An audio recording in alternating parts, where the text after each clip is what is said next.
tal? Muy buenos días, bienvenidos a nuestra conexión diaria con la actualidad local en directo. Es jueves 29 de enero, Ceuta poco a poco está volviendo a la normalidad, aunque continúa en alerta amarilla por fenómenos costeros hasta las 3 de la tarde, con olas en el estrecho que pueden llegar a los 3 metros. Ya han abierto sus puertas los centros educativos. Estas son imágenes de esta mañana en la vuelta al cole tras una jornada sin clases tanto en los colegios como en los institutos, y también se han retomado las conexiones con la península de forma progresiva por mar.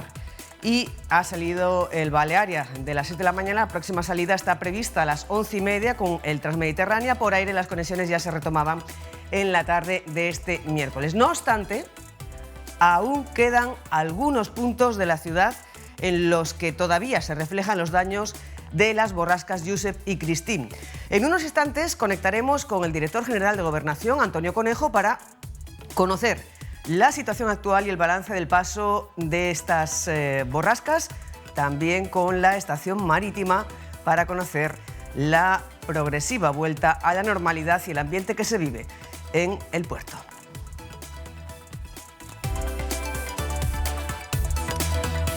Unas jornadas críticas en las que, además, como les contamos aquí en La Pública, 2 bebés han tenido que ser evacuados de urgencia por mar hacia la península en menos de 24 horas. Ha sido gracias a Salvamento Marítimo y a una coordinación milimétrica entre el Centro de Coordinación de Salvamento, el Hospital Universitario de Ceuta, Engesa, Guardia Civil, Autoridad Portuaria y también los recursos sanitarios en destino. Hoy en Conectados vamos a conocer todos los detalles de cómo se han llevado a cabo estos traslados sanitarios de emergencia y cómo ha sido la coordinación entre las diferentes entidades participantes para llevarlo a cabo con éxito. Hablaremos con el jefe de Coordinación de Salvamento Marítimo de Tarifa, José Cristóbal Maraver, que es quien ha coordinado estas evacuaciones. Además, también hablaremos hoy con la portavoz de Luna Blanca sobre la atención durante este temporal a 31 personas sin hogar en Ceuta.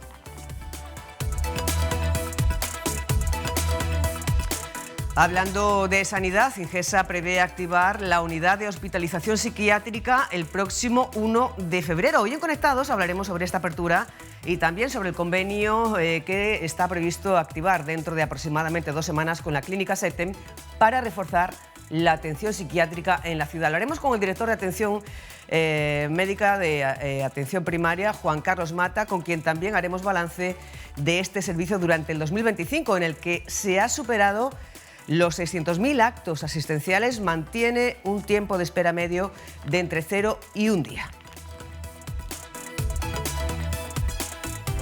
Y además también tendremos hoy un ojo pendiente en el Salón de Pleno, sesión resolutiva, entre otros asuntos. Hay dobles propuestas dirigidas, por un lado, a instar al Gobierno central a un cambio de gestión en la frontera o a sustituir los fuegos artificiales por otro tipo de espectáculos. Se lo contamos en unos momentos, en unos instantes. Antes, lo primero de todo, como siempre, conexión con la Agencia Estatal de Meteorología. Este es el panorama que tenemos para hoy. Se mantiene, como les decimos, la alerta amarilla en el estrecho hasta las 2 de la tarde, con viento de poniente que puede superar los 60 kilómetros por hora y olas de 3 metros. El cielo permanece nuboso o cubierto con precipitaciones débiles a moderadas. Las temperaturas ascienden hasta los 16 grados de mínima y los 19 de máxima. Y ojo, porque el viento sigue soplando de poniente fuerte y no se descartan para hoy rachas muy fuertes de forma ocasional.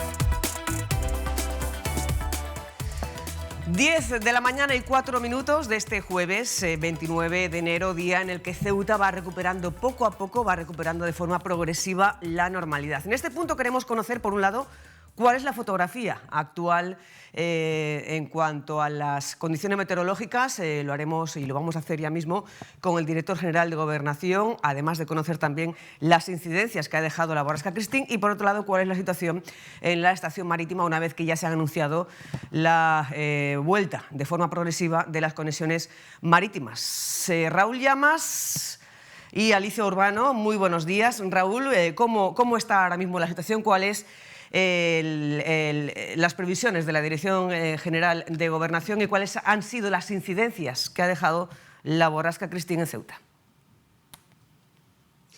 Buenos días, Susana. Pues efectivamente, Ceuta va recuperando poco a poco la normalidad. Como muestra de esa normalidad, hace escasamente un minuto la policía local ha retirado aquí detrás nuestra el precinto que estaba puesto en la Plaza de África para evitar que viandantes accedieran a la zona en el día de ayer, cuando estábamos en alerta naranja. Como bien comentabas, ya solo estamos en alerta amarilla hasta las 3 de la tarde por fenómenos costeros, y para conocer un poco el balance y las incidencias que ha dado de sí esas dos borrascas, Josep y Cristín, en el paso por Ceuta, estamos con el director general de Gobernación, Alfonso Conejo. Buenos días, Alfonso. Buenos días.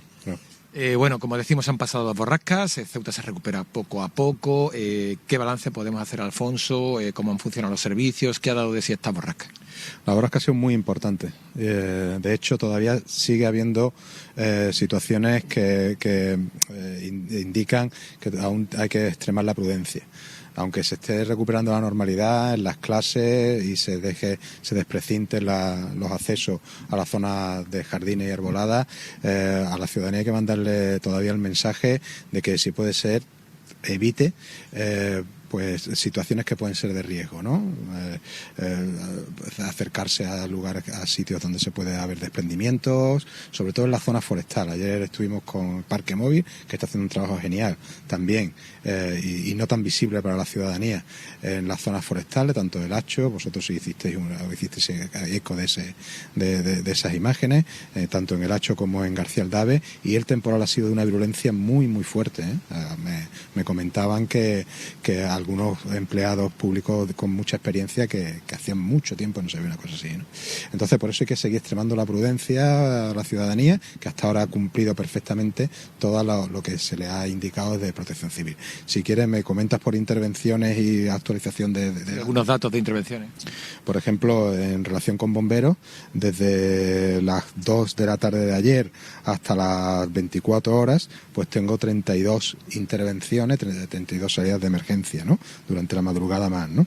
El 112 nos indica que el día 28, de 19 a 24 horas, abrió 20 expedientes de emergencia. Ya sabemos que hay muchas más llamadas que realiza la ciudadanía, pero se agrupan en 20 expedientes de emergencia. En la madrugada pues hubo más, ¿no?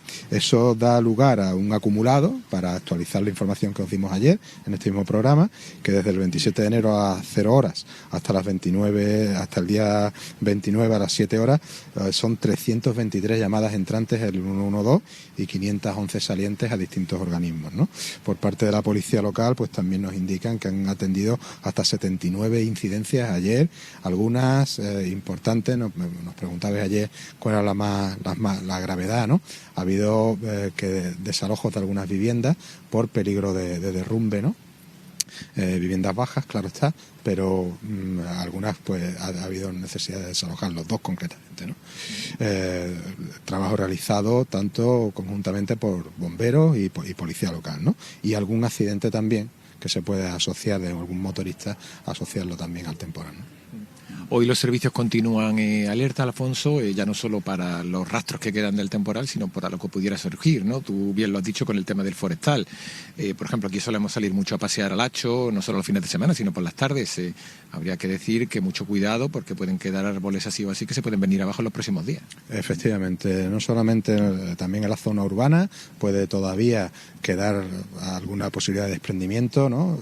Pero en las zonas forestales lo están evaluando los técnicos. Vamos a ver durante esta mañana que nos comentan la posibilidad de desprendimiento, pero desde de entrada a la ciudadanía, y muchas gracias desde luego a los medios de comunicación por toda la labor que estáis haciendo al respecto, se le mandaría un mensaje de también prudencia. En las zonas forestales sigue siendo peligroso. Hay muchísima arboleda que y no estamos hablando de arboleda que estuviera deteriorada o vieja, no, pinos fuertes, árboles fuertes que han sido derribados por la fuerza del viento, ¿no? Hemos rozado la alerta roja. Ha sido un temporal muy fuerte. Hemos rozado la alerta roja, pero sobre todo satisfacción, Alfonso, porque me comentabas fuera de micro que estás satisfecho por cómo han funcionado todas las áreas que están a tu cargo, porque la gente ayer dio de sí, se requería un esfuerzo extra y todo el mundo lo tuvo y lo hizo, ¿no? Pues para salir adelante. Efectivamente, hay que agradecerle a todas las áreas, policía local, bomberos, espectacular, el área de protección civil, 112, que todos reforzaron sus servicios, se les otorgó servicios extraordinarios para que se reforzaran, ya lo hablamos ayer, bomberos con una dotación más, con la posibilidad de ampliarla aún más, 112 también para que no hubiera llamadas en espera, Parque Móvil estuvo por la tarde también con servicios extraordinarios, pero es que además ampliaron su jornada ya al margen de los servicios extraordinarios, o sea, la responsabilidad de los empleados fue, ya digo, fuera de serie, ¿no? Entonces también agradecérselo a ellos y ponerlo en valor, porque la verdad es que a veces hace un trabajo oscuro en la ciudadanía. Ayer en la zona forestal pues no era tan mediático, pero sin embargo muchas de las pistas forestales pues era necesario retirar árboles de gran calado, ¿no? Lo hizo, por ejemplo, Parque Móvil a la perfección, ¿no? Por tanto, agradecido a todo ello y orgulloso, sí. Ya por último, Alfonso, ¿la próxima borrasca para cuándo? Bueno, las predicciones son muy variables, lo llevamos diciendo todos estos días. También ha sido muy sostenido, o sea, ha habido veces que ha habido temporales en los que, pero ha sido localizado en poco tiempo, ¿no? En este caso es que vamos encadenando temporales, ¿no? Parece que ahora ha dado una tregua, pero es muy probable que ya tenemos algún dato, es variable, pero que posiblemente al final del fin de semana volvamos a tener otra vez otra borrasca, ¿no? Entonces volver a mandar el mensaje a la ciudadanía, ¿no? Que lo está haciendo genial en este aspecto, que siga teniendo la prudencia que ha mantenido hasta ahora. En relación con los desplazamientos, en fenómenos costeros hay aviso amarillo, con lo cual las actividades deportivas, de pesca, de ocio y tal, pues habría que también controlarlas, restringirlas o ser prudente al respecto, ¿no? Y todo ello, pues nada, con vuestra colaboración y que estén pendientes de los medios de comunicación de la evolución que vaya realizándose por parte de AEMET. Muchas gracias, Alfonso. Gracias a vosotros. Bueno, Susana, pues ahí quedan esas recomendaciones y ese balance que ha hecho el director general de Gobernación, Alfonso Conejo, del paso de esas dos borrascas, Joseph y Cristín, y preparándonos estamos ya para la próxima, que según creo recordar se llamará Leonardo, y como ves está lloviendo y me sirve para darte un dato, y es que este enero es ya el enero más lluvioso desde que tenemos serie histórica. Según nuestros cálculos se han podido recoger en este mes de enero en torno a 380 litros por metro cuadrado. Susana. Pues muchísimas gracias, Raúl, y también al director general de Gobernación, Alfonso Conejo, por tenernos conectados con la actualidad de estas borrascas en todo momento. Con este mes que ya es histórico en cuanto a las lluvias, y con esta última borrasca, Cristín, que como decía Alfonso Conejo, pues ha dejado unas incidencias importantes y según los propios trabajadores públicos no conocían otra igual. Desde la Plaza de África nos vamos con Alicia Urbano, que también tiene información de servicio, en este caso relacionado con la conexión con la península, conexión tanto marítima como aérea. Alicia Urbano, buenos días. ¿Ya se están retomando las conexiones? Buenos días, Susana. Pues poco a poco comienza a regresar la normalidad aquí a la estación marítima tras varios días marcados pues por el temporal y por la suspensión de las rotaciones. La naviera Armas y Balearia con el Pasión por Formentera ya están haciendo las conexiones con Algeciras, permitiendo que pasajeros y vehículos puedan llegar hasta la península. Vamos a conocer cómo se encuentra ahora mismo esta situación y cuál es la previsión para las próximas horas y para mañana. Para ello vamos a hablar con Marcos de Viajes Trujillo. Muy buenos días, Marcos. Buenos días, ¿qué tal? ¿Se está restableciendo ya la situación? Sí, de hecho, mientras esperábamos para entrar, ha comunicado Balearia que restablece también a partir de ya el Jaume 3, con lo cual el único que estaría sin funcionar ahora mismo sería el FRS. O sea, de momento ha salido el de las 6 de la mañana, ¿no? El Pasión por Formentera, que ha salido con un poquito de retraso, hacia las 7 menos cuarto, ¿puede ser? Sí, yo he visto que por la página del radar que estaba llegando sobre las 8 o así a Algeciras, 8 y algo quizás.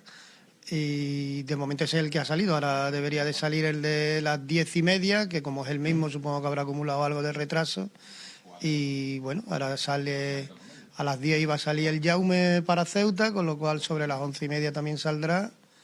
Y ya el siguiente sería, pues claro, 11:30, a las 2:30 el Jaume de nuevo y a las 4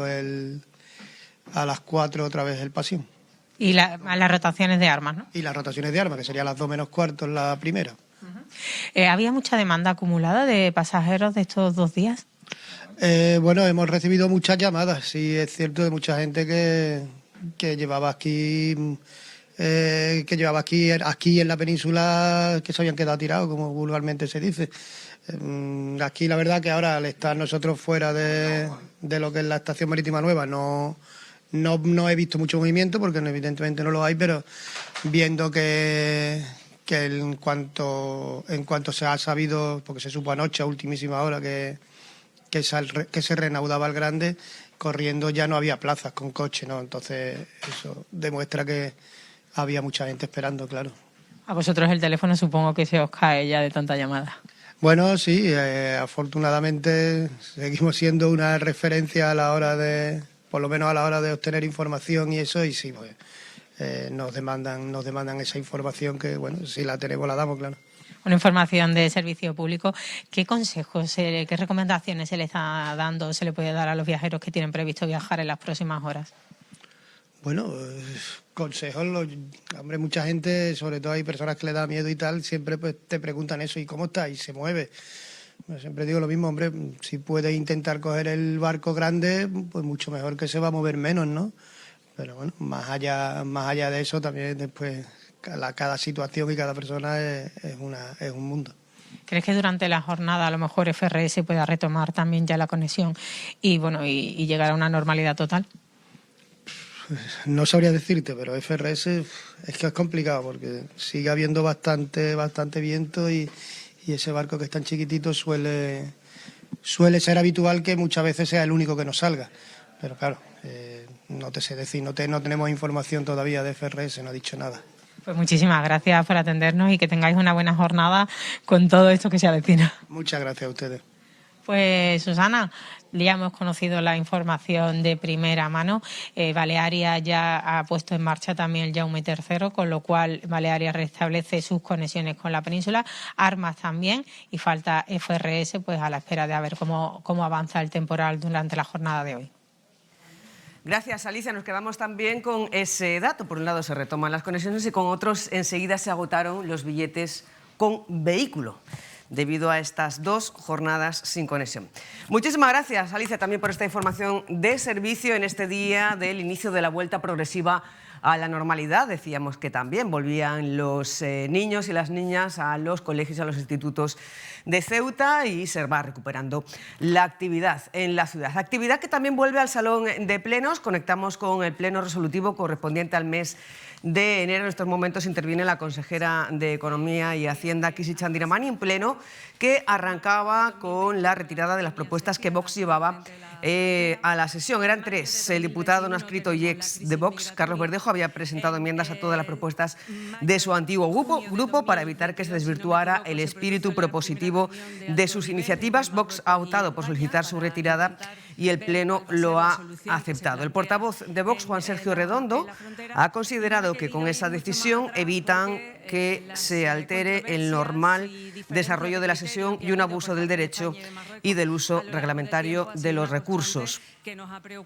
Conectamos en directo. Yo, en este caso, le quiero decir que estamos de acuerdo con esa preocupación que usted tiene, pero creemos que el Gobierno de España, siempre que ha puesto sobre la mesa esta problemática, como no puede ser de otra manera, ha tenido contactos con el Gobierno de la ciudad. Y cuando el Gobierno de la ciudad ha detectado problemática que pudiera resolver el Gobierno de España, inmediatamente se han puesto en contacto las personas responsables, en este caso el presidente Vivas, con el Ministerio del Interior y con el Ministerio de Asuntos Exteriores.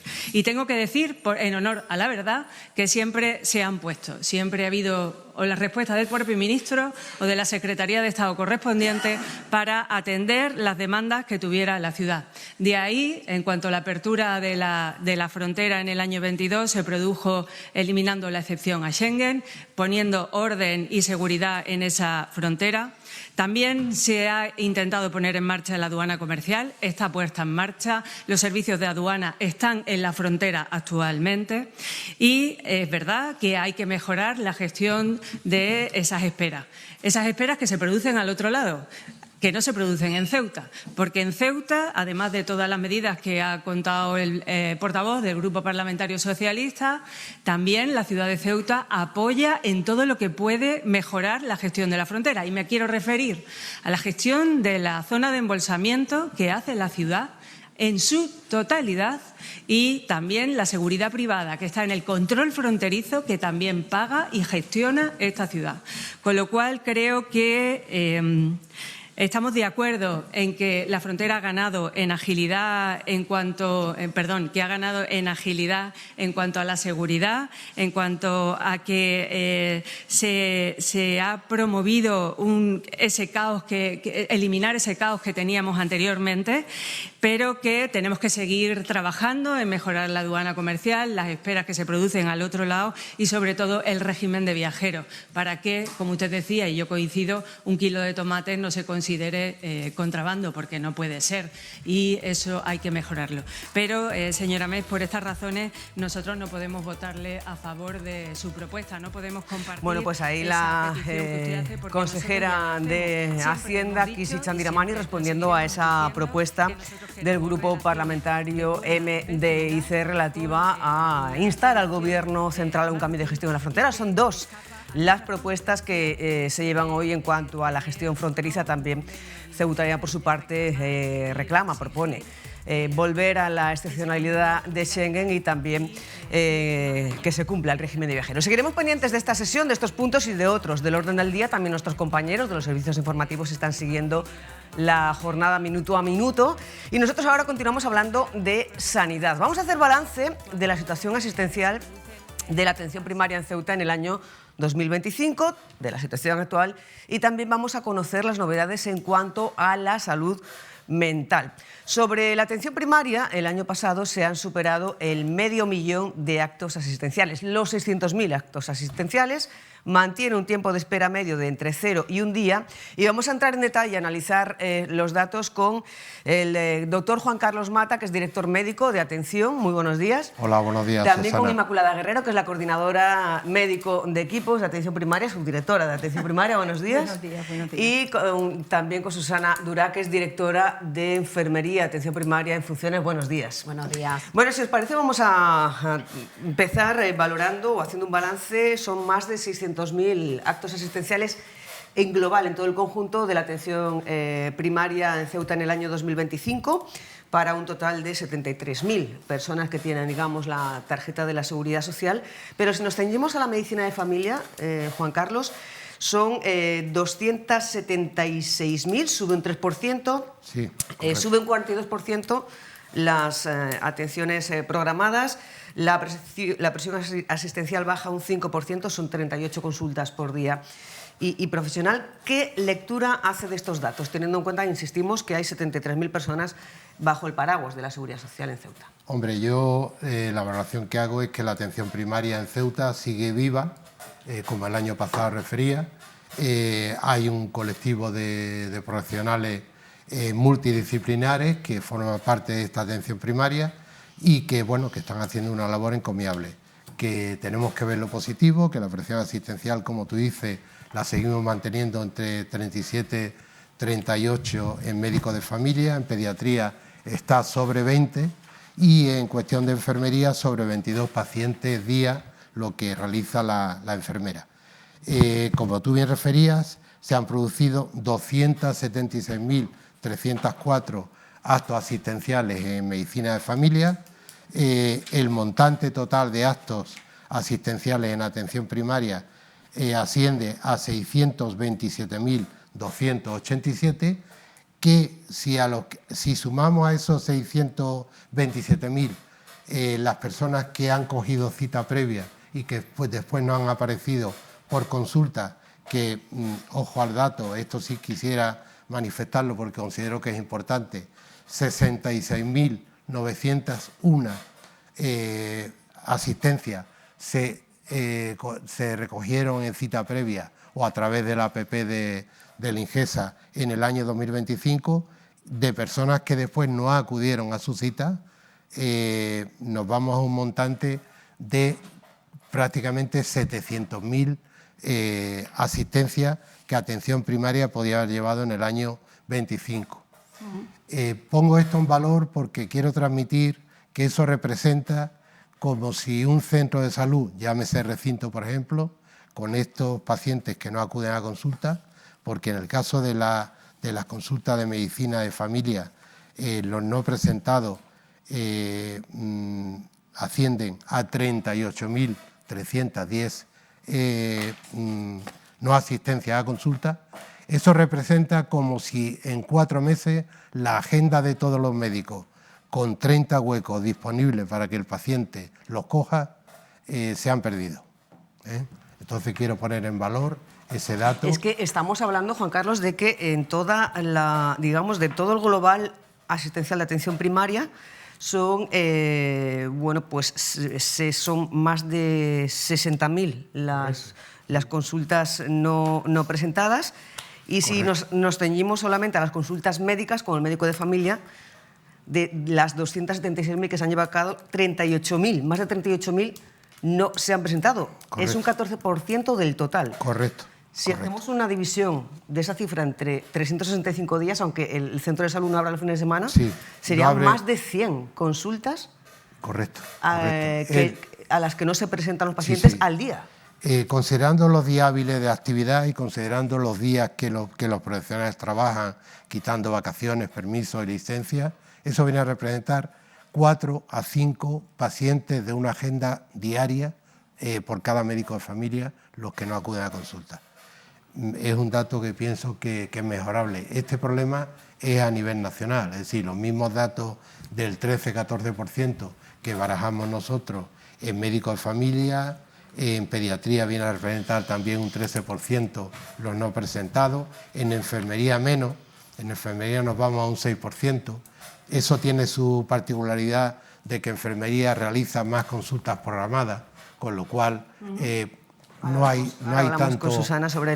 tanta no presentado, pero vamos, es una circunstancia que considero que se debe valorar. Y si sube las consultas, sube también las consultas programadas y sin embargo baja la presión diaria por médico a 38 pacientes. ¿A qué se debe esto? ¿Hay más profesionales? No, ¿O se ha mejorado la coordinación o la gestión? Los profesionales tenemos la plantilla que tenemos el año pasado, es decir, está confeccionada con 38 profesionales en los 3 centros de salud, 11, 16 y 11, recinto Otero y Tarajal. Es cierto que sí se ha modificado un poquito el concepto que antes pues, no se tenía del todo claro.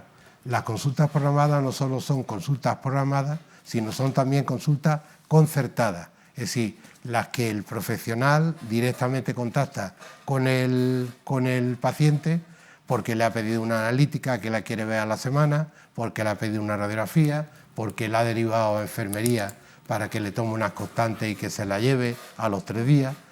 Eso es consulta concertada. Entonces, el valor consulta programada incluye también consulta concertada y eso ha conllevado que cada vez se le da más valor a este tipo de consultas. De ahí que haya aumentado esa cifra. Inmaculada, si nos ceñimos al ámbito de la pediatría, vemos que en pediatría se ha incrementado ha bajado la demanda, pero se ha incrementado la presión asistencial. ¿A qué se debe? ¿Qué lectura hacemos de los datos que deja la atención pediátrica en el año 25? Bueno, la verdad es que el número de niños o de usuarios de cartillas ha disminuido. Sí es cierto que también la frecuentación ha aumentado bastante. El número de menores, porque hay también más pediatras, se atiende la presión asistencial, ya hemos dicho que es de un 13%, un medio de un 13%, y entonces, bueno, están ahora mismo los datos en número en conjunto han bajado, pero se mantiene lo que es la presión por la frecuentación. Recientemente se criticaba aquí en este plató algunos de los convocantes o de los grupos que apoyan la concentración que hay prevista, que ha sido aplazada todavía sin fecha, para reclamar una salud pública digna, que había carencia de pediatras. Ahora mismo está cubierto. Bueno, sí es cierto que se ha jubilado uno en la zona del Tarajal, pero ahora mismo el número de pediatras, y en el Otero también hay uno que está temporalmente, ¿vale?, que es mi plaza por aquello de que estoy en un cargo de dirección. Entonces, pero bueno, normalmente están cubiertas todas y no hay así, por así decir, una falta que incremente, puesto que lo que estamos hablando es que ha bajado lo que es el número total. O sea, no hay carencia de pediatras. Ahora mismo en la atención primaria... Tenemos, vamos a ver, tenemos 2 huecos pendientes de cubrir, que estamos en ellos, no se deja, se están en contacto frecuentemente. Sí es cierto que encontrar pediatras es más difícil que encontrar médicos de familia, ¿vale? Pero vamos, que estamos en ellos y ahora mismo tenemos cubiertas las 3 plazas, 3 plazas de 4 en el Tarajal, tenemos 4 en Otero, y las 3 cubiertas en el recinto, que son las normales y las habituales que están. Ahí está cubierto todo. Y si hablamos de enfermería, Susana, hola, ¿qué balance hacemos de 2025? Pues bueno, con respecto al 2025, como ha estado comentando el doctor Mata, las cifras de actividad se han mantenido y sí que es verdad que estamos en un aumento en lo que es la actividad domiciliaria. Todo lo que es en relación a la atención a los pacientes inmovilizados, a la prevención y detención de problemas en el anciano, todo eso estamos aumentando la actividad y de hecho la hemos aumentado y vamos en progresión, vamos. La demanda asistencial ha crecido un 31% en enfermería. Sí, pero en principio lo que es la demanda nosotros la atendemos en programada a diario. Y normalmente lo que no está programado se atiende como no demorable o como urgencia y estamos, yo creo que no hay demoras. Por cierto, en unos instantes vamos a hablar con el coordinador del servicio de coordinación, valga la redundancia, de Salvamento Marítimo de Tarifa, que fue quien ha coordinado por parte de Salvamar la evacuación de 2 bebés en las últimas horas en pleno temporal, con las conexiones tanto aéreas como marítimas canceladas. ¿Cómo ha sido ahí el papel de Ingesa, Juan Carlos? El papel de Ingesa, partiendo de la pericia de los profesionales que intervinieron en las 2 actuaciones, pues ha sido coordinar el Ingesa. Me consta que la dirección territorial ha estado muy implicada en el tema, autoridad portuaria, por supuesto, seguridad, Consejería de Seguridad de la Ciudad Autónoma y, por supuesto, Delegación de Gobierno, que hicieron posible una evacuación de un bebé, de una chica de 9 meses, con un cuadro que requería sobre todo asistencia luego en UCI pediátrica, y de un recién nacido, también un bebé que tenía una sospecha de una patología neurológica. De horas apenas. De horas, correcto, de horas. Sí. ¿Todo ha salido...? Sí, vamos, de las 2 situaciones en cuanto a evolución, hoy no tengo noticias, pero lo de que se llegó y que estaban ya en el medio hospitalario adecuado, sí. Volviendo al balance, ya para concluir la parte del balance, porque me interesa mucho conocer las novedades que tiene Ingesa en cuanto al ámbito de la salud mental, de la cual pues llevamos escribiendo y hablando mucho durante los últimos meses, mucho tiempo. ¿Cómo está la atención primaria en cuanto a listas de espera, la demora asistencial? Yo siempre digo lo mismo y reitero lo mismo. Cuando algunas veces, como antes refería, en este foro, en esta mesa, aparecen representantes sindicales, llámese entidades, asociaciones, muchas veces desconocen los datos. Es decir, los datos oficiales, nosotros estos datos no tienen manipulación, porque entre otras cosas estos datos parten de una empresa externa que es la que nos la aporta a nosotros, y estos datos parten de lo que es pues la agenda de cada profesional que forma parte de la atención primaria. Eso en primer lugar. En relación a lo que tú me referías, nosotros desde hace años en la agenda hemos creado lo que es el hueco de no demorable. Eso quiere decir que hay a disposición del usuario 10-12 huecos en agenda diario para que sean asistidos en caso de necesidad. Es decir, no son huecos que se generan para una situación de un trámite administrativo, sino que se generan para que una persona que requiera asistencia tenga siempre la opción de que sea visto por su médico. Perdón. Sí, no. ¿Y dónde siguen estando las principales debilidades del sistema, si es que hay alguna? ¿Cuáles serían pues, el camino a seguir a partir de ahí? Hombre, nosotros sí reconocemos que tenemos debilidades, que tenemos circunstancias que en ocasiones nos hacen que nos tengamos que adaptar al personal con el que contamos. Si nos vienen situaciones puntuales, por ejemplo, que ahora aparecen, con que hay patologías respiratorias que conllevan incapacidades profesionales que digamos que tenemos también, como a nivel nacional ocurre, profesionales que tienen ya una cierta edad, que están en periodo de prejubilación y que tienen, por tanto, patologías que requieren cualquier tipo de incapacidad. Hay veces que estamos limitados para proceder a la contratación y a la mínima de cambio que aparezca una persona que reúna las condiciones óptimas para desempeñar esa labor, procedemos a la contratación. Ahora hemos hecho una contratación de una plaza que teníamos en IT sin cubrir como médico familia y ya la tenemos funcionando. Hablemos de salud mental, que ha sido un poco el caballo de batalla de los últimos meses. Hay convocado una manifestación, insistimos, por la sanidad pública digna, que parte de una asociación que reclama atención de salud mental y atención de salud mental infanto-juvenil. Ha habido recientemente quejas por la derivación y lo que supone, por ejemplo, en el ámbito de las ambulancias de hospitalizaciones psiquiátricas a la península, también por la derivación de consultas psiquiátricas a la península. ¿Hay novedades de cara a un futuro inmediato? Novedades de cara a un futuro inmediato es comentar de que a 1 de febrero se hace operativo ya la planta hospitalaria de psiquiatría y a 1 de febrero también comienzan las guardias de los psiquiatras en el ámbito hospitalario. Es decir, eso es una gran novedad, es un paso que se ha dado hacia adelante. Dejar y manifestar que la plantilla actual de psiquiatras es 5, ¿vale?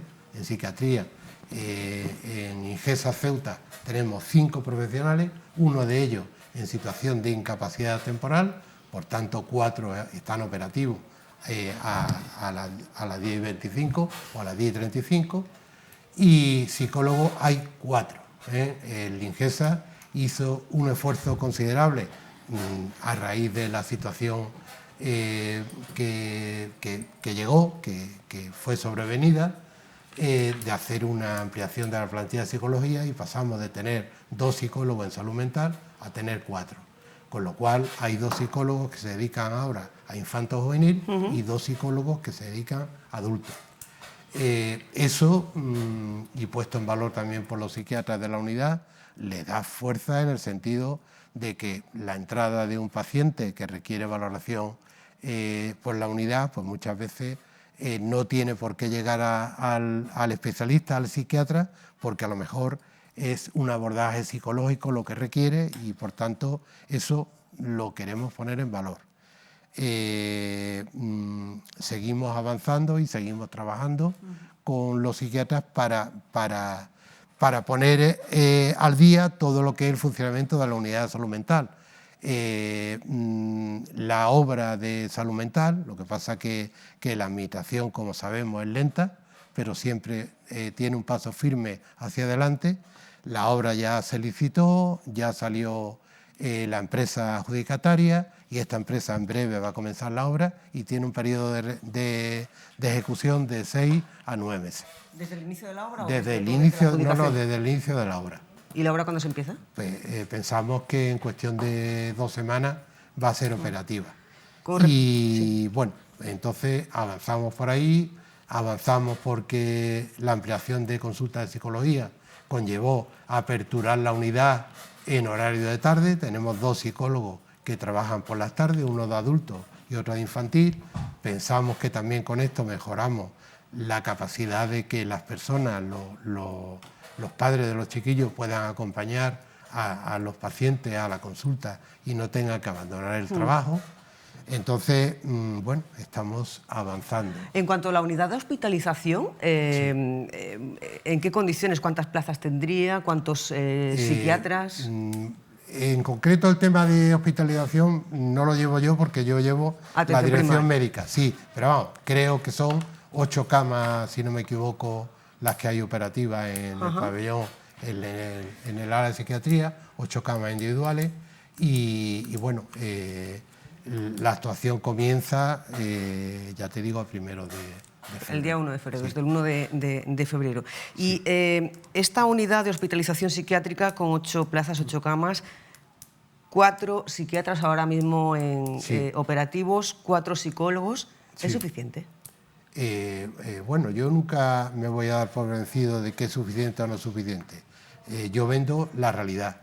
Yo vendo que la Ingesa, y yo ahora porque me encuentro en un cargo de gestión y por tanto yo aquí estoy representando a una institución que es seria, que trabaja, y que estamos volcados con que esto funcione y cada día mejor. Por tanto, nosotros a nivel de Madrid somos reivindicativos, que no le quepa duda a nadie que nosotros reivindicamos que todo lo que se hace en Ceuta es mejorable. Pero también es cierto que tenemos unos condicionantes, que tenemos que adaptarnos a unos recursos y que me consta que desde la Dirección Territorial se están dando todos los enfoques posibles que esto... Para contratar más profesionales. Sí, por supuesto. En plantilla estructural, el Ingesa ahora mismo podría tener 6 psiquiatras. Tiene 5 y si apareciera uno, se contrataría hoy mismo. Entonces, eso no hay que dudarlo. Porque también es cierto, que somos garantes de la sanidad. Es decir, tenemos que garantizar la sanidad.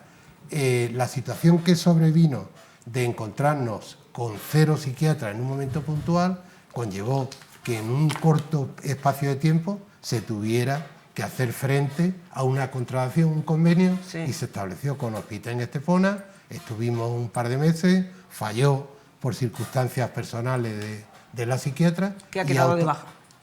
Causó baja. Y ahora se va a adoptar uno con, decía la delegada del Gobierno aquí el otro día. No, pero posterior a eso establecimos un concierto con la clínica Virgen del Rosario de Algeciras, del cual yo personalmente me encuentro súper contento de ese contrato porque tengo referencia de ida y de vuelta, es decir, de cómo va el paciente estudiado por psicología y de cómo vuelve de la clínica.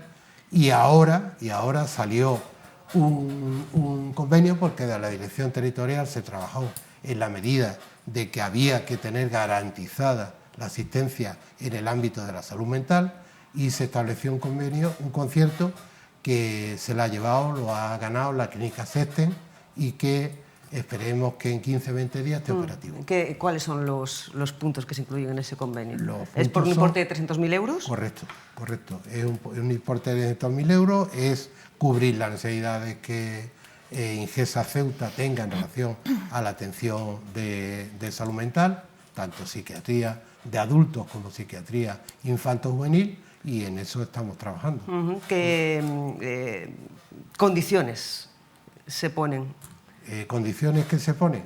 Las condiciones que se ponen que tiene que dar respuesta a los pacientes que consideremos nosotros de que tienen que ser derivados porque los medios con los que contemos no sean los adecuados o no existan, y una de las condiciones, el condicionante es que deben de dar respuesta antes de 5 días hábiles. Antes de 5 días. Hábiles. Es para atención psiquiátrica, consulta psiquiátrica a adultos y también a niños. Correcto. ¿Se exige la contratación específica de psiquiatras especializados en psiquiatría infantil? Es que yo te explico, esa es una idea que tenemos un poco equivocada. Es decir, la psiquiatría infantil como especialidad no existe.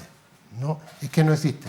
No hay ningún psiquiatra que pueda decir que es psiquiatra infantil. Que tenga una convalidación o que tenga cualquier tipo de documento que le acredite porque ha estado viendo niños pueda realizar esa labor, hay mucho, ¿vale? Mucho dentro de los psiquiatras. Pero como tal, la primera promoción de psiquiatría infantil, si no me equivoco, que creo que no, es en 2028. Hasta 2028 no podemos hablar de que exista psiquiatría infantil. Pues estaremos pendientes de la apertura de la unidad de hospitalización psiquiátrica, de cómo van las obras o de cuándo se inician las obras ya de esa infraestructura que albergará la unidad de psiquiatría infanto-juvenil y también del inicio de ese convenio. En cuanto a la coordinación de equipos, ¿cuáles serían los objetivos para este 2026, Inmaculada? Pues hombre, conseguir que las agendas sean un poco más adaptadas al tipo de trabajo que estamos realizando, al número de usuarios. También uno de los caballos de batalla que nos planteamos es el tema de los no demorables, que como ha comentado el doctor son aquellos que vienen no para urgencia, pero sí para una cita que no puede demorarse más del día, que tienen que ser en el día, se atienden. Pero sí es cierto que el usuario tampoco acaba de tener claro qué cita es y acuden con cosas que no entran dentro de ese concepto de no demorable, lo cual satura las consultas. Y otro caballo de batalla también son los no presentados, que son los que contamos antes, que son los que nos retrasan mucho la agenda, que como el doctor Mata ha comentado, son un alto porcentaje, que eso hace que se vaya acumulando y es lo que ocasiona la demora en las agendas. Insistimos, son 67.000 no presentados en toda la actividad de la atención primaria, es un 11%, serían 183 pacientes no presentados al día, y si nos ceñimos a la atención médica del médico de familia son 38.310 pacientes que no se han presentado a su cita con el médico. Serían más de 100 consultas perdidas cada día.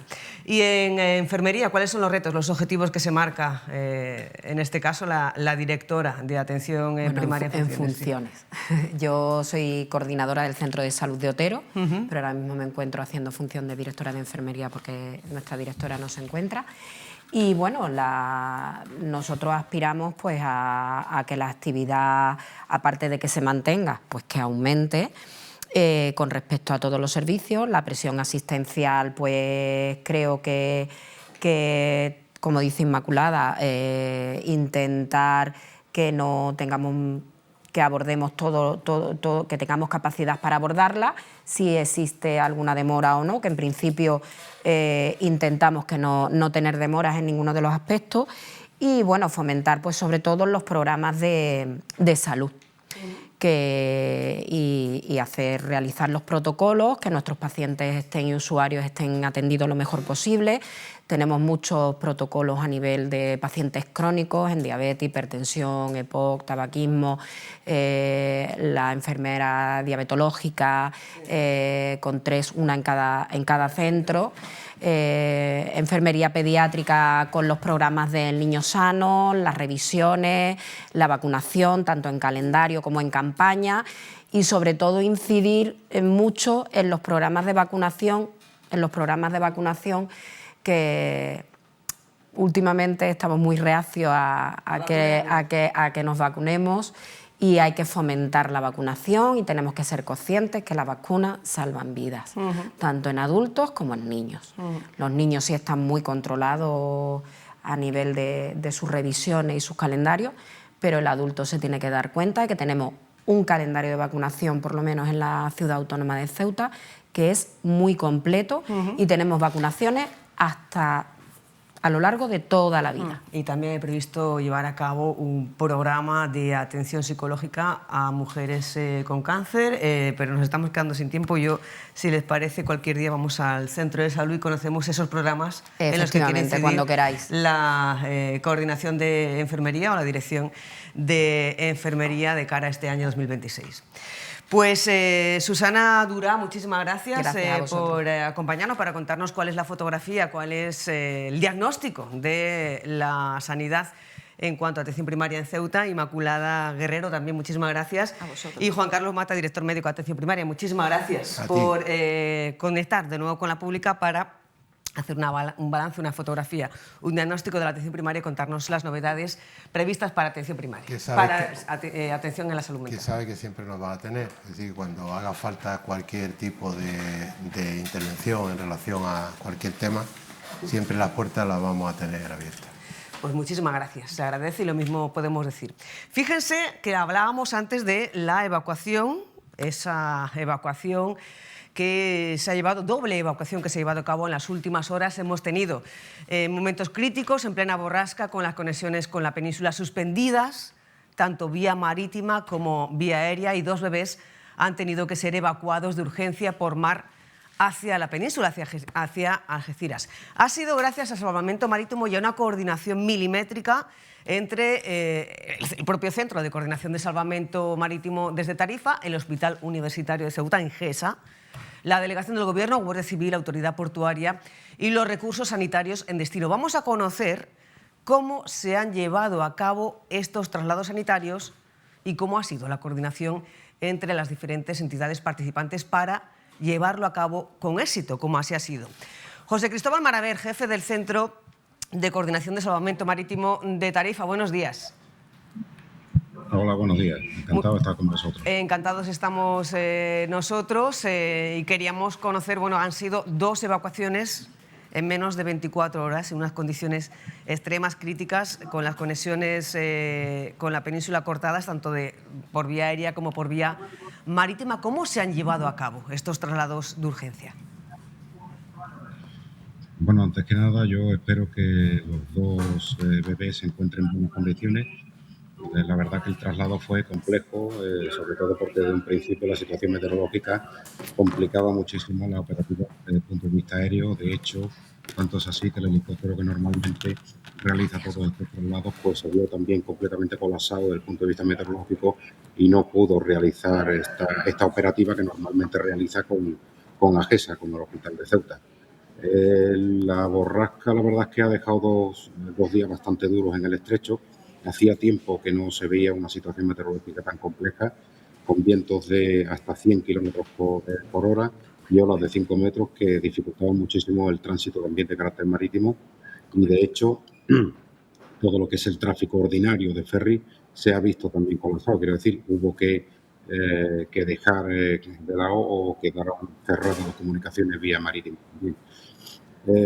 En cuanto al traslado, la verdad es que en un principio íbamos a realizarlo con el helicóptero nuestro, pero hubo también un problema de carácter meteorológico, así como también, digamos, una incapacidad que tiene el helicóptero, a pesar de que vuela en muy malas condiciones, puesto que el ámbito marítimo así lo requiere, pero sin embargo pues tiene también una serie de limitaciones, sobre todo impuestas por la Agencia Estatal de Seguridad Aérea. No son limitaciones ni muchísimo menos de salvamento marítimo, pero son limitaciones de AESA.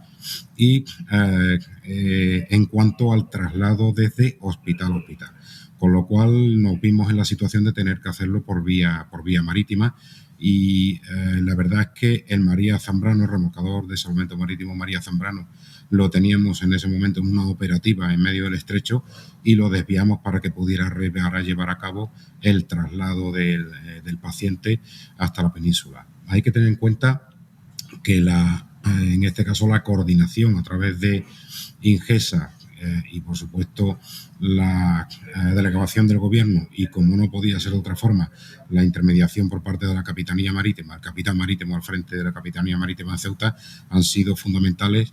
Y después, por otro lado, también el traslado del paciente desde el hospital hasta el puerto ha sido fundamental, la colaboración de Guardia Civil, así como también la Policía Portuaria, ya que sin ellos no habría sido posible, digamos que no se habría podido realizar ese traslado desde el hospital hasta el remolcador con la prontitud como se hizo.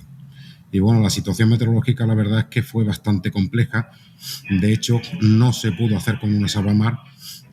Creo que lo tenéis ahora mismo en las imágenes, una salvamar, pero no es el medio que se utilizó, puesto que la situación marítima no permitía realizarlo con seguridad por medio de una salvamar, ya que podría haber sufrido unas malas consecuencias, lógicamente, el paciente. Por lo tanto, la mejor opción era un buque de alto porte, en este caso el remolcador María Zambrano, y fue con este remolcador con el que pudimos hacer el traslado de una forma mucho más efectiva y segura, sobre todo en este caso para el bebé, lógicamente. Es que, por ejemplo, este miércoles en la opinión pública bueno, pues se lanzaba o se hacía abiertamente esa pregunta: ¿cómo puede ser que un barco, un buque, como puede ser el Pasión por Formentera, que es enorme, no pueda salir y se puede hacerlo otro como el María Zambrano cuando hay olas en el estrecho de hasta 5 metros? ¿Cómo ha sido la travesía? Imaginamos que a lo mejor, bueno, pues el personal de salvamento marítimo está acostumbrado, pero para el personal sanitario que acompañaba al paciente y para la propia familia, ¿cómo ha sido ese trayecto, esos 15, 16 kilómetros? Hombre, pues la verdad es que no es fácil. De hecho, se tardó un par de horas, algo más de un par de horas, cuando normalmente una travesía de este tipo, para un remolcador, en este caso, que no tiene la velocidad, ni mucho menos, que puede tener un ferry, le puede llevar aproximadamente la mitad, un poco más de la mitad. Aquí la única solución es poder acompasar un poco la velocidad de la embarcación con el efecto de la mar o con la situación meteorológica. Bueno, hay que tener en cuenta que estos barcos están preparados para condiciones meteorológicas adversas. De hecho, Salvamento Marítimo lo que tiene son elementos de último recurso en el sentido de que cuando teóricamente no puede salir nadie más o cuando la situación meteorológica es tremendamente adversa, como se ha demostrado, Salvamento Marítimo sigue estando ahí. Lo único que ocurre es que sí es cierto que posiblemente los tiempos no sean los más adecuados, quiero decir, a la hora de un traslado, a la hora de una navegación, posiblemente hay que acompasar en este caso la velocidad con el estado de la mar y no la velocidad que es capaz de dar en circunstancias normales con una velocidad crucero. Y por supuesto para un ferry es una situación tremendamente complicada. Los ferries, lógicamente, quizá a lo mejor no están preparados, no es que no puedan realizar una navegación, sino que posiblemente a lo mejor no es la navegación más adecuada para poder llevar pasaje donde puede sufrir malas consecuencias, lógicamente, en situaciones meteorológicas tan adversas. El hecho de que, coincidentemente, además, hayan sido 2 evacuaciones en menos de 24 horas a 2 bebés, ¿requiere unas condiciones específicas en cuanto al dispositivo? El hecho de que sean 2 bebés, los pacientes trasladados.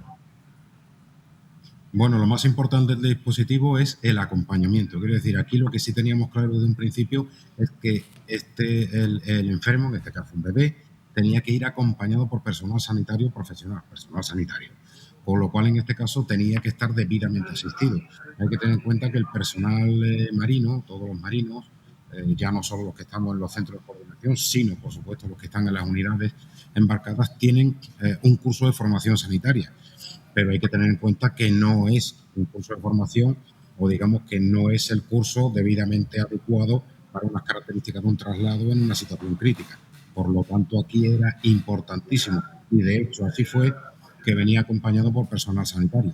Hay que tener en cuenta, sin comentar, que en la segunda evacuación, quiero decir, cuando se produce esta segunda evacuación, tardamos en salir de Algeciras hacia Ceuta porque el personal que el día antes habíamos llevado, ese personal sanitario acompañando al primer bebé, hubo que esperarles a que pudieran embarcar, ya que tenían que preparar al segundo bebé para ese segundo traslado.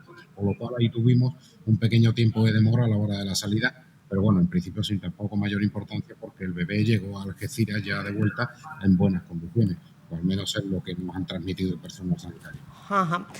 Y lo último, ¿cuál ha sido el peor momento de estos 2 traslados o la peor barrera, el peor obstáculo que se han encontrado? ¿El temporal, las incertidumbres en cuanto a las previsiones meteorológicas, el mar, las olas, la incertidumbre? ¿Qué ha sido lo peor? Pues quizás, indudablemente, el intentar contar con el medio aéreo en un primer momento, pero sin embargo tuvimos una restricción de AESA. Y ahí es donde ya nos vimos en esa situación, digamos, abocados a tener que utilizar un medio marítimo y la mejor opción fue el remolcador. Son momentos indudablemente de incertidumbre y de correr. No solo tienen que correr los sanitarios, lógicamente que están sometidos a una gran tensión en su trabajo diario, sino que aquí desde el punto de vista de ese primer aporte que podemos dar y esa incertidumbre para poder contar con el medio adecuado para poder hacer esa evacuación de la manera más adecuada posible, pues nos genera también un estrés también bastante importante. Y ese fue quizá por el peor momento. Ya la segunda ya teníamos claro que era cuestión de esperar al personal sanitario a poder embarcarlo. Ya lo realizamos de forma ordinaria. ¿Hubo momentos en los que se puso en duda el hecho de poder llevar a cabo la intervención, la evacuación? ¿Que se pensaba que no se podía hacer? Solamente con el medio aéreo, ahí fue donde vino en primer lugar esa duda, sobre todo por el condicionante meteorológico, de se cuenta que no había ni una sola unidad aérea de ningún organismo que pudiera en esos momentos volar. Y nosotros teníamos la restricción también, en este caso, de poder realizar este tipo de operativas y la única opción que tuvimos en ese caso es el medio marítimo. Y dentro del medio marítimo siempre los vamos a tener operativos para poder estar para poder salir a la mar. En ese sentido no hay problema ninguno porque estamos siempre 24 horas todos los días del año independientemente de la condición meteo. Pero, lógicamente, para el traslado de un enfermo y sobre todo teniendo en cuenta que era un bebé, la mejor opción era un remolcador. No se puede utilizar en ese caso la salvamar que sí estaba ya en el puerto de Ceuta, pero que era muy peligroso ese traslado con el efecto meteorológico, sobre todo con el estado de la mar, donde podía haberse, digamos, complicado muchísimo para personal que no es profesional dentro del ámbito marítimo. Pues señor Mar, a ver, muchísimas gracias por conectar con nosotros para explicarnos cómo ha sido este trabajo de coordinación, cómo han sido estos dos traslados de urgencia. Gracias también por, bueno, pues junto al resto de dispositivos, de personas, de efectivos que lo han llevado a cabo. No sé si ha tenido la oportunidad de leer esos mensajes de agradecimiento de las familias de ambos bebés, que están pues eternamente agradecidos por el trabajo de coordinación que se ha llevado a cabo. Pues sí, he tenido oportunidad de leerlo y la verdad es que eso para nosotros es el mejor premio que podemos tener, el agradecimiento de todos los usuarios y que sepan que siempre estamos aquí para lo que necesiten, por supuesto. Muchas gracias. Muchísimas gracias a ustedes. Un placer. Adiós, muchas gracias. Muchas gracias. Pues esa es la labor de coordinación que se ha llevado a cabo en menos de 24 horas, 2 evacuaciones de urgencia a 2 bebés, uno de 9 meses y otro de apenas horas, a evacuaciones de emergencia a la península. En la jornada de este miércoles, bueno, pues conocíamos que iban evolucionando favorablemente. Hoy estamos a la espera de conocer el último informe por parte ya del SAS, del Servicio de Salud de Andalucía. Nosotros continuamos y ahora les hacemos una pregunta. ¿Cómo han vivido y superado esta jornada de alerta naranja casi roja, decía Alfonso Conejo, el director de Gobernación, en la que bueno, pues han producido fenómenos que los expertos y trabajadores públicos que llevan años en esta materia dice que no han visto en anteriores ocasiones? ¿Cómo lo han vivido ustedes? Esta es la pregunta que hemos hecho en la calle y pueden responder también a través de nuestras redes sociales. Muy mal, fíjate, con gorrito y todo para no mojarme. Un poquito, porque las palmeras no vea cómo se menean. Pues bien, he tenido que salir un momentito a la calle, pero bueno, en casa bien, pero bueno, como salga uno a la calle, pues padece las consecuencias. Llevar el paraguas no sirve para mucho porque se lo lleva al aire. No, asustado no, mientras no salga mucho a la calle no tienes que tener cuidado mirando los árboles y tal, pero no, asustado no. Muy bien, como siempre, estamos acostumbrados con el tiempo de Ceuta. La cosa está un poco... hay viento que no estamos acostumbrados, llevamos mucho tiempo, muchos años sin ver este temporal y actualmente, pues como usted ve, que está un poco jaleado, ¿no? Hay mucho viento, mucha lluvia, los árboles están cayendo, entonces aconsejo que no salgan de la casa porque al salir de casa pues te puede pasar un accidente, te puede pasar cualquier cosa en la calle. Bien, bien. Bueno, estamos preocupados relativamente porque estamos aquí al resguardo y ya está. Medidas de seguridad, prevención de riesgo, pero bien. El temporal pues es normal. La gente no quiere normal, no puede, las personas mayores de todos los días no lo va a ver. Y las personas jóvenes, tú sabes. Yo te digo una cosa, muchas veces cerramos y dice uno, bueno, ¿y qué pasa, Mohamed? Que tú cierras porque tienes mucho dinero. Es lo que hay, el temporal siempre pasa lo mismo. Hay poco pescado, poca influencia en el mercado, normal. Precisamente a mí esta mañana me ha golpeado en el coche, gracias a Dios iba en el coche. Un objeto que no sé qué, porque ha sido una cosa rápida. Me ha golpeado en el coche, no sé, sería un plástico, no sé lo que era. Pero vamos, ha dado un golpe tremendo. Menos mal que gracias a Dios iba dentro del coche, pero sí hay que tener cuidado, hay que tener precaución. Procuro no tirar, por ejemplo, por la marina, donde están las palmeras, que he visto que se han caído ya varias, y hay que tener precaución. Bueno, el tema del temporal... Sí, un poco preocupado, pero el tema de la protección y la autoridad lo están llevando bien, de momento. No tenemos ninguna incidencia, digamos, grave. Pues el temporal dice que van a bajar, pero no se sabe si no. Tenemos el camión en Algeciras con el pescado, desde el martes ya parado y estamos esperando. Cuando era Marruecos, gracias a Dios, estaba la frontera cerca, o que al tiempo hay pescado. Pasa que ahí está la frontera, no hay ni remedio de esperar hasta que venga, que va el temporal. No, en principio no, un poquito de viento, normal, preocupación por el tema del clima, sí. Pero por otro sentido, la verdad es que no, pero estamos en invierno. Lo que no es normal son años anteriores que en pleno enero o diciembre había veranito. O sea que esto es pleno invierno. Normal que estemos así. Esas son las respuestas que nos han dejado en la calle. En la encuesta digital vamos a verlo en pantalla, a ver qué han respondido nuestros seguidores de las redes sociales. Un 34% dice que aburrido en casa, un 42% feliz y calentito en casa. Ya saben que se ha paralizado prácticamente pues una gran parte de la actividad habitual, entre ellos los colegios, y trabajando y mojándome es lo que responde un 23%. Y por cierto, en estos días de temporal de lluvia, de viento y de frío, llevamos varios días de frío ya, también nos hemos acordado de las personas que están en situación de calle, las personas que no tienen hogar, las personas sin hogar, y estamos con la portavoz de Luna Blanca, que lleva a cabo, de la mano de Servicios Sociales, el proyecto Tectum de atención a personas sin hogar. Halima Ahmed, buenos días. Buenos días. ¿Cómo han sido estos días de temporal, de frío, de lluvia y de viento para las personas sin hogar que atiende Luna Blanca a través del proyecto Tectum?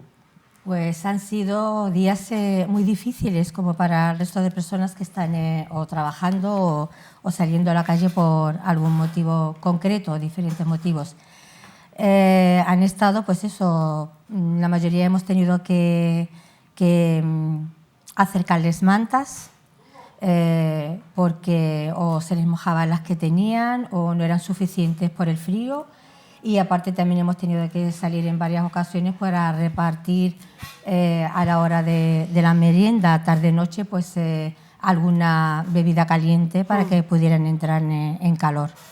Y más allá, pues siguiendo con la asistencia integral que están recibiendo por parte de la ONG en el programa Tectum, que es el desayuno, el almuerzo y la cena, las duchas, lavandería, la ropa, la asistencia sanitaria y, por supuesto, también han necesitado últimamente mucho del acompañamiento que se les ofrece por parte de nuestra otra educadora social y la monitora de la ONG. Y lo que querían era eso, el sentirse un poquito apoyados, el tener con quien charlar y sobre todo buscar cualquier refugio donde se pudieran pues, escapar del frío y la difícil climatización que ha habido estos días. ¿Cuántas personas sin hogar está atendiendo ahora mismo Luna Blanca a través de Tectum? 31. ¿Ha crecido el número? Sí, ha crecido. Ha crecido, bueno, 31, y te diré que entre 20 y tantas personas son las que se han dado de baja porque o han desaparecido porque han vuelto con sus familias. Algunas hemos conseguido que se reinserten en la sociedad y desgraciadamente ha habido otras que han fallecido. ¿Y cuál es el perfil de esas 31 personas que están ahora mismo sin hogar, bajo este paraguas, pero que no tienen casa? Sí, no tienen casa. Hay algunos que llevan muchísimo tiempo en situación de calle, llevan muchísimos años. De hecho, son personas con 60, con incluso 70 años y llevan como 40 años viviendo en la calle, sin apoyo familiar y con alguna adicción. Luego hay otro perfil de personas que están en situación de calle porque a lo mejor han tenido un problema con la familia, sobre todo por tener esa adicción a la que me refería antes, que son varios tipos de adicciones o cualquier otro tipo de, en muchos casos, de enfermedad mental. Entonces, porque no pueden convivir con la familia, acaban saliendo a hacerlo en la calle. Y en estos días de temporal existimos, bueno, estos 2 últimos días con vientos, ayer incluso de cerca de 100 kilómetros por hora, no ha parado de llover. ¿No piden un techo? Claro, la finalidad, el sueño de todos ellos es tener un techo bajo el que cobijarse, aunque no todos, porque ha habido casos en que hemos ido a atender a una persona que nos han llamado, que está en situación de calle, durmiendo en una parada o debajo de cualquier estatua en la ciudad, y no ha querido recibir ningún tipo de ayuda, ni comida, ni ropa, ni ducha. Por más que le insistes, mira que te voy a traer la comida hasta el asentamiento, que te recogemos con la furgoneta y te llevamos a que te des una ducha de agua caliente, que comas algo en caliente, y no, lo rechazan categóricamente. a este perfil de personas que por la ciudad creo que hay 2 o 3 que no quieren ningún tipo de ayuda, suponemos que pueden que tengan algún tipo de trastorno o enfermedad mental. Pero sí ha habido alguno que ha pasado la noche en las instalaciones de la ONG. Sí, sí. Ahí han venido y han estado debajo de la carpa, incluso en el almacén, más de uno, puesto que vivía en la calle, pero que no tenía, digamos... Hay algunos que viven en la calle y tienen como... Se han hecho ya una especie de barraca, ¿vale? Pues con alguna chapa, con madera, con cartones, con plástico, y a las malas, pues, de alguna manera, duermen ahí. Pero es que hay otros que a lo mejor lo que tenían era un parasol, porque en verano está bien, pero es que en invierno...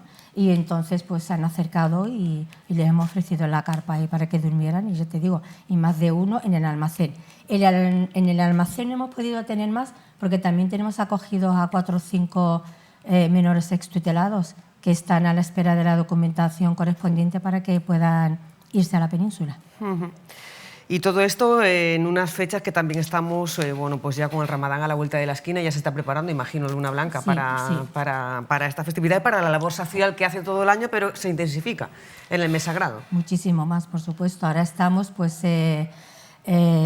poniendo a punto los almacenes, el inventario de los productos que tenemos para saber con qué podemos contar, preparando el menú de todo el mes.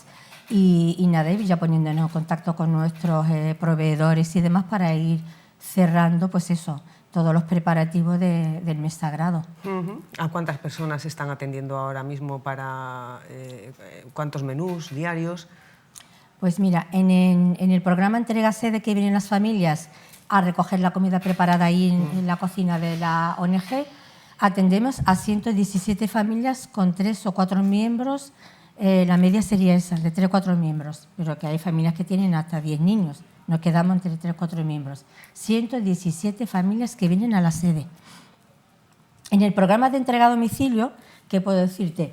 La entrega a domicilio, el programa conlleva el llevar la comida al domicilio de las personas de avanzada edad, algún movilidad escasa o reducida, algún tipo de discapacidad o familias que por diversas cuestiones no pueden acercarse ellas por la comida. Ese perfil de personas, más la que les llevamos el programa Tectum, que es comida y cena, más la entrega a los diferentes hostales y al hotel donde la ciudad pues, instala a las personas que se quedan en situación de calle por diferentes motivos, sobre todo familias.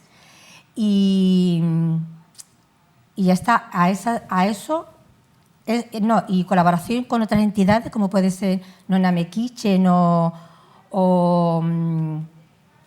esta, ¿cómo se llama?, de Cargin, que también le damos comida a las personas que ellos atienden, nosotros les damos esa comida. En total, entre todo eso, son 250 comidas que salen a diario. Y ya se ha puesto en marcha, ya se ha anunciado la próxima puesta en marcha de la 4ª campaña Rópame, para conseguir ropa de estreno para niños vulnerables en el fin del Ramadán. Sí, claro, como todos los años, ya sabéis, la costumbre y la tradición es que ese día los niños se estrenen ropa nueva, los más pequeños de la casa. Y como decimos siempre, si esa familia en situación de vulnerabilidad no puede llegar a fin de mes o no tiene nada que poner una comida caliente en la mesa, pues menos tiene para vestir a 3 o 4 niños en casa. Y en eso pues nos basamos para sacar adelante esta campaña, que trata de que las personas que quieran participar es comprar o donar una tarjeta de regalo para vestir a un niño, a 2 o a 3, o incluso con varias personas, una familia entera, pueden comprar una tarjeta de regalo. Este año el lema es que elegir la ropa también es un derecho, y la tarjeta de regalo ha sido pensada en que los niños puedan ir ellos mismos con sus padres a escoger la ropa que quieran ponerse ese día. ¿Y cómo se puede participar? ¿Cómo se puede colaborar? Pues yendo a una tienda de ropa infantil y comprar una tarjeta de regalo por el dinero que se quiera donar. Puede ser, no sé, una tarjeta de 10 euros hasta una tarjeta de 100, a cuantos niños quieran vestir. Ya te digo, puede ser que entre varias personas vistan a un niño, o una sola puede vestir a 2 o 3, dependiendo de lo que... ¿En qué establecimientos, Calima? Lo que quieran. El año pasado tuvimos muchísimas tarjetas de regalo del Kiabi. ¿Por qué? supongo yo que hay mucha más variedad y entonces, pero que cualquier tienda infantil, con que nos traigan una tarjeta de regalo para que nosotros se la podemos dar a los padres en función de los niños que tengan, nos va bien, sería genial. Vamos a ponerles en pantalla el número de teléfono para información y ayuda, 956 50 11 08, 956 50 11 08. El año pasado se ayudó a casi 160, algo más de 150 niños. Sí. ¿Cuál es el objetivo este año? Esperemos superar, porque en el 2024 fueron más de 160.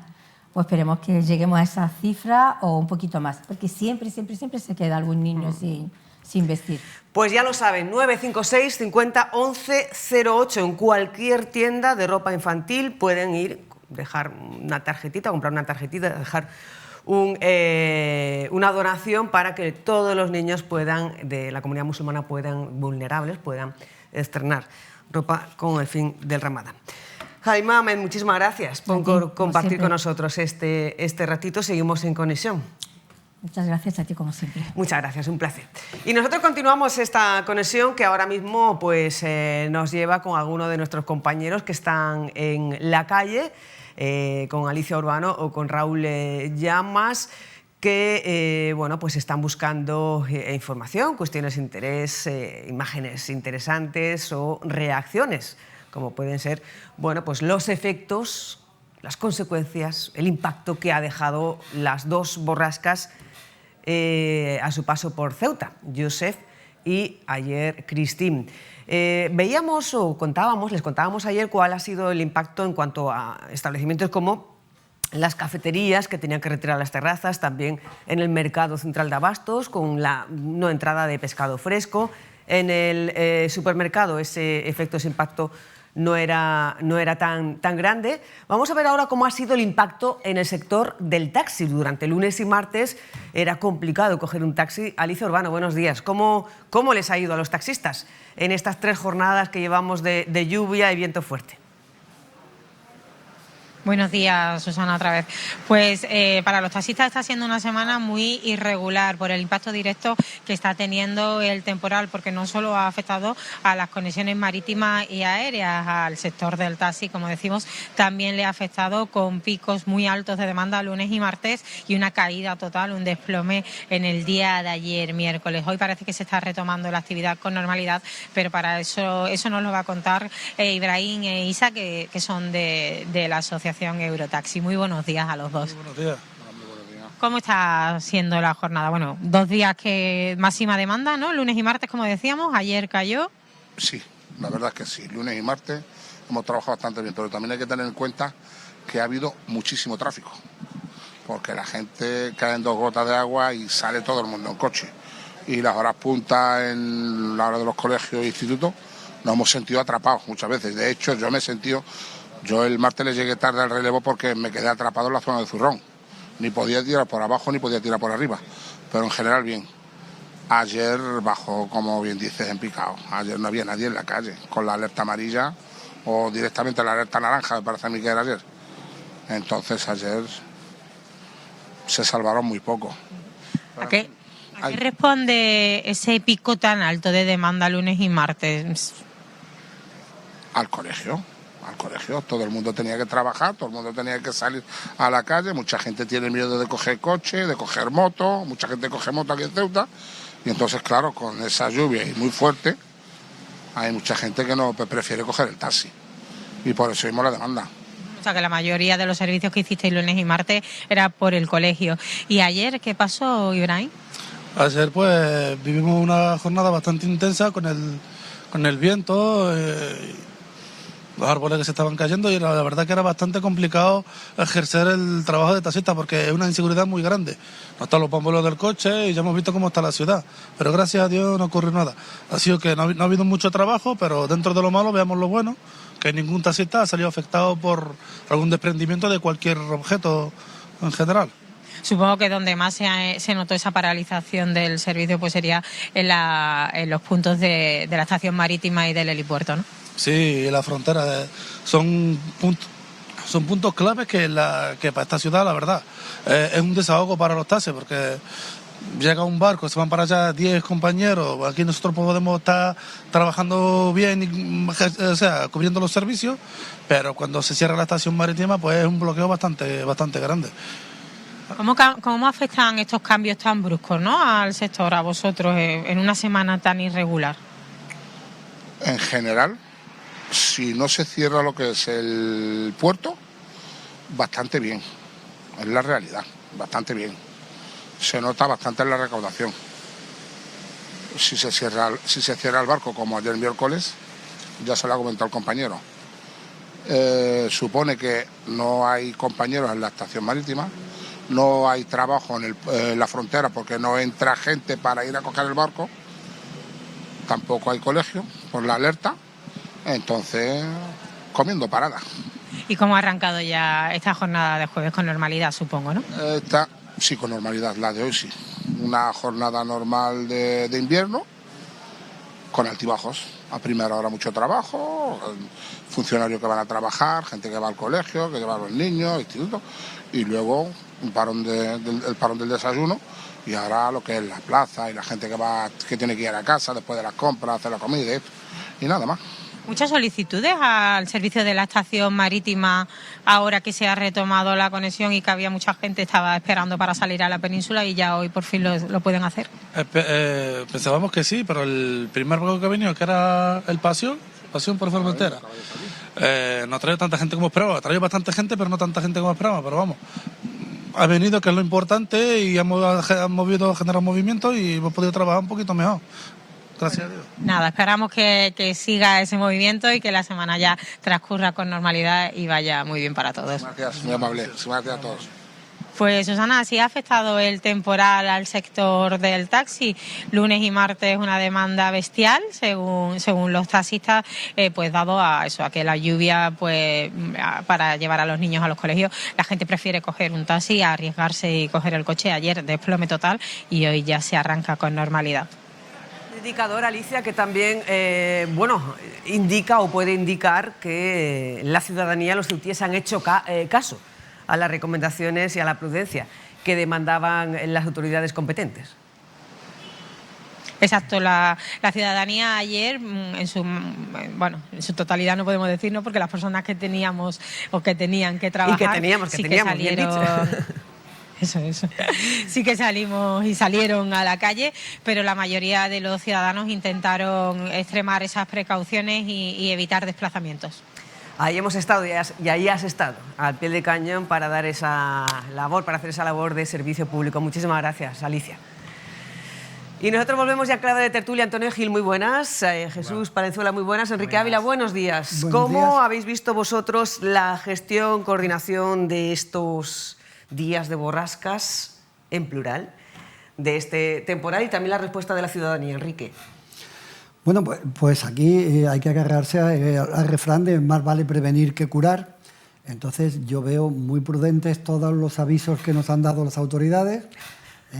Yo sé que hay gente que considera que han sido excesivos, pero yo creo que no. Y la prueba está que no ha habido que lamentar desgracias personales. Pues es verdad que han fallado algunos de los servicios que da la ciudad, pero es que hoy día las sociedades modernas exigimos muchos servicios y hay que tener en cuenta que estábamos en una situación que, por suerte, es anómala. Hemos estado en alerta naranja y eso no decía al principio del programa que hemos hecho balance con el director de Gobernación, Antonio Conejo, por un lado que hemos estado cerca de la alerta roja y por otro lado que los expertos que llevan años trabajando en este tipo de situaciones de emergencia no recordaban una situación como la de ayer. Por eso, o sea, que yo creo que debemos estar satisfechos. Primero, porque creo que los ciudadanos nos lo hemos tomado en serio. Y segundo, porque yo veo que los servicios han funcionado razonablemente bien, con un notable alto, diría yo. Jesús, ¿qué opinas? En la línea de lo que comentaba el compañero, ¿no? Considero que tenemos que abordarlo desde dos vertientes, ¿no? Por un lado desde el punto de vista político y por otro lado desde un punto de vista más social, ¿no? Desde el punto de vista de la comunidad. Políticamente es bastante notable porque no ha habido incidencias reseñables más allá de pequeñas consideraciones, puesto que nuestra ciudad tiene unas características, ¿no?, respecto a sus paisajes y demás, ¿no? Y luego, pues, afortunadamente no ha habido que lamentar fallecidos, no ha habido que lamentar heridos, pues, afortunadamente. Eso por un lado. Y luego, desde el punto de vista de la ciudadanía, pues ha sido ejemplar, ¿no? Es decir, ha salido aquella persona que ha tenido una razón de ser, y bueno, pues yo creo que en ese sentido podemos felicitarnos, ¿no? Han sido, bueno, pues más de un centenar de actuaciones, algunas bastante graves en la zona forestal. En unos instantes vamos a conectar con Raúl Llamas, que nos va a mostrar algunos de estos efectos que ha dejado la borrasca Christine. Antes le vamos a pedir a Antonio Gil qué le ha parecido tanto la gestión y la coordinación por parte de las administraciones a la hora de, bueno, pues afrontar y estas jornadas en las que se anunciaban unas condiciones meteorológicas muy adversas y la respuesta de los ciudadanos. Aquí se ha demostrado que actualmente la ciudad tiene capacidad de respuesta en el caso de que se hayan dado, como se han dado, tantísimas incidencias de árboles que han caído y de cornisas y demás. Hay que felicitarse porque en un caso de esto es cuando se ven las carencias que se pueden tener en los servicios públicos. Al final se trata de eso, ¿no? Y la capacidad de respuesta ha sido total, ¿no? Se han resuelto las incidencias todas con rapidez y los medios han sido suficientes. Ha habido coordinación, por lo tanto, ante esta borrasca tenemos que felicitarnos y felicitar a todos los intervinientes, ¿no? Como son agentes forestales, como son Ovimasa, en este caso, bomberos y los cuerpos y fuerzas de seguridad del Estado, que son los que facilitan, claro, el parque móvil, medio ambiente en general. Claro, que son los que aportan las maquinarias para retirar en fin, todos los troncos y todas estas cosas, ¿no?